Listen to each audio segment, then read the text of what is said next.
Arnold. What's up, buddy? I know you're not officially Canadian, but I feel like you've kind of been adopted as an honorary Canadian. Yeah. You train TriStar. So how's fight week been now that the hard part's over and it's only a couple days away? Yeah, no, it's exciting. It's been a tough camp, long notice, grueling camp, and I'm happy to be at the arse end of it and be in fight week. You know. Why was it so difficult or hard? Was there like injuries in camp, or was it just you pushed yourself harder in this one? Just the style of the partners we were bringing in, adjustments we had to make, and even just it was a long notice. They give such a long notice. It was like 16 weeks, and I was like, okay, yeah, cool. But yeah, that's the main reason, and gives you a bit of time to do trial and error, try new techniques, bring in different partners, and we had some big dogs coming in trying to put it on me week in, week out, and it's a long time. Do you like these 16-week camps, or do you prefer it to be the 8 weeks? Because 16 weeks, I would imagine, is tough on your body. 8's quite nice. 8's quite nice.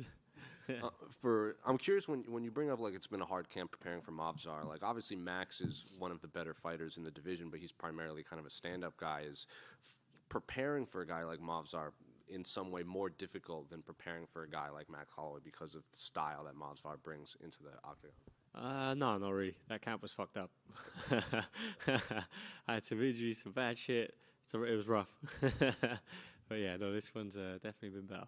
What do you make of Mavzar's skill set in there? Because I know obviously he's been struggling to get big names, highly ranked guys. So even he says like, they haven't really seen what I can do against the best of the division. So what do you make of his skill set in there? I think he's a really good athlete, really good fighter, highly talented, highly skilled, and yeah, dangerous opponent, and I can kind of relate to some of those feelings when I was coming up, like wanting to fight top guys and no one wanting to give up their ranking spot to fight someone below him. But there's tougher fighters outside of that.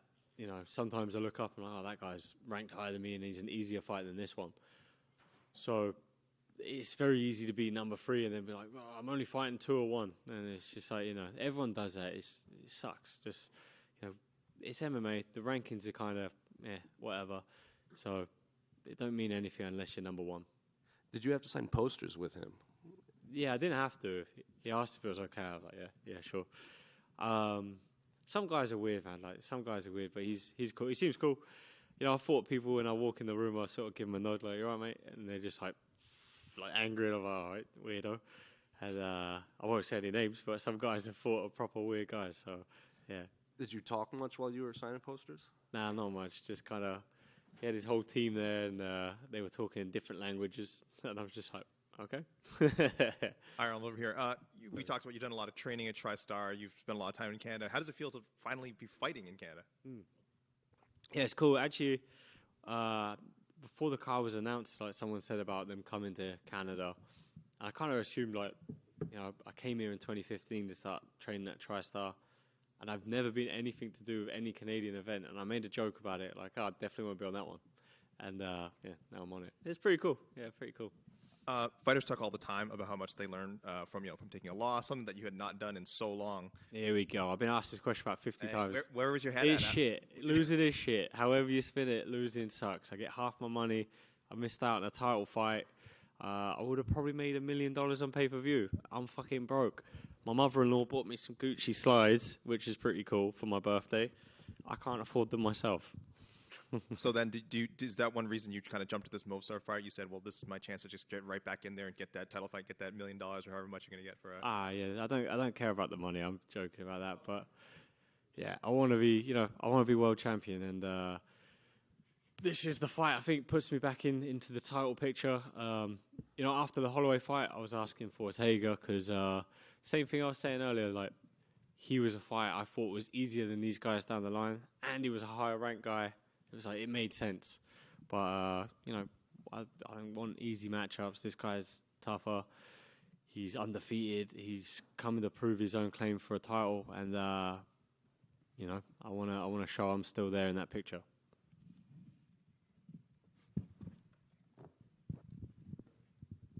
Arnold, right here. Sorry about that.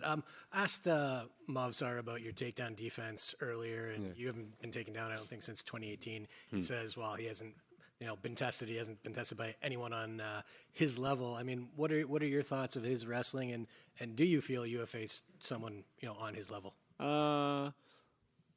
maybe not in the wrestling. Most of the guys I've been fighting recently have been strikers, so that stat is a bit skewed because they're all strikers, right? Holloway's not going to shoot a takedown. Calvin Kattar's not really going to shoot a takedown. Dan Hooker's not going to shoot a takedown. So, yeah.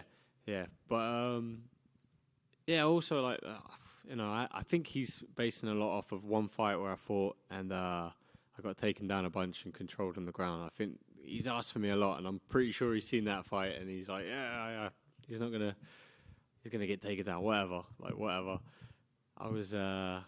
I had pre-COVID in that fight. I was sick as a dog, so I don't like to make excuses, but it's no excuse if I won the fight. So, yeah, after like a minute, I was gassed to fuck, had no cardio, and I got taken down, and I figured I'd lay on my ass until I could choke the guy out, and it worked out.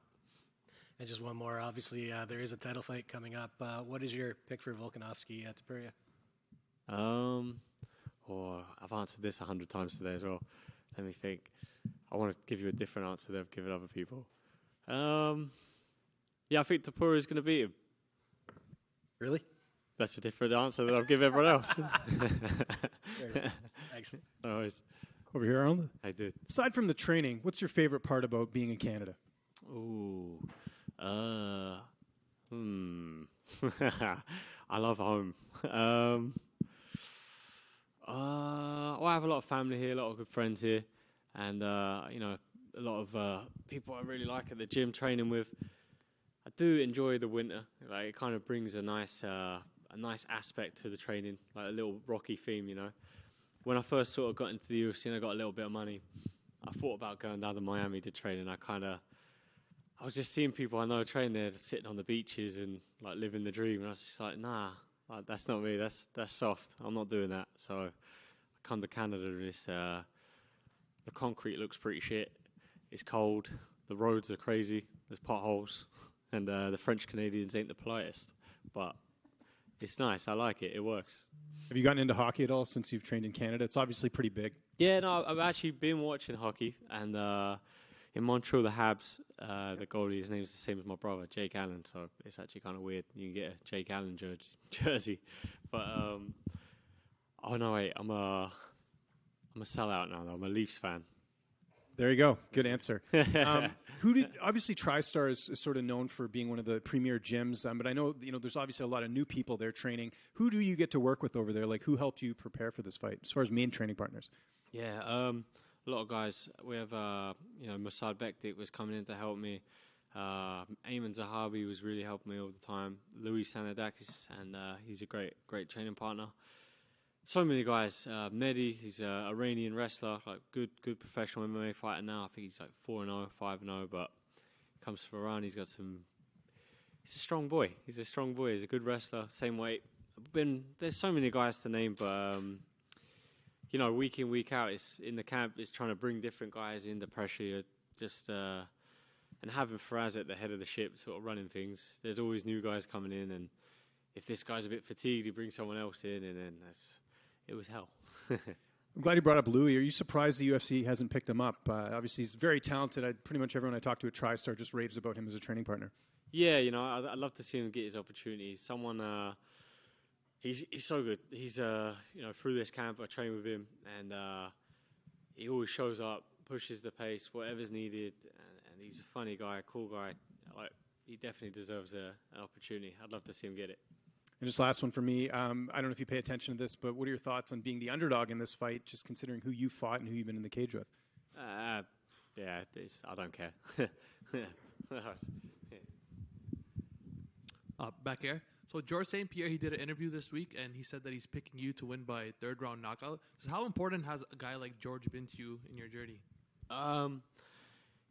George was kind of the main reason I came to TriStar to train. I grew up watching GSP and idolized him in a way. And they say don't meet your heroes. So when I met George, he was actually even nicer in person.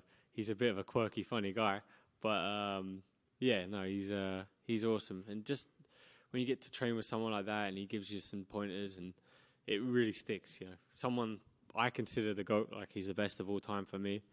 He's done it all, and even in his retirement, he's still a true martial artist. So he still trains more than a lot of guys that are competing.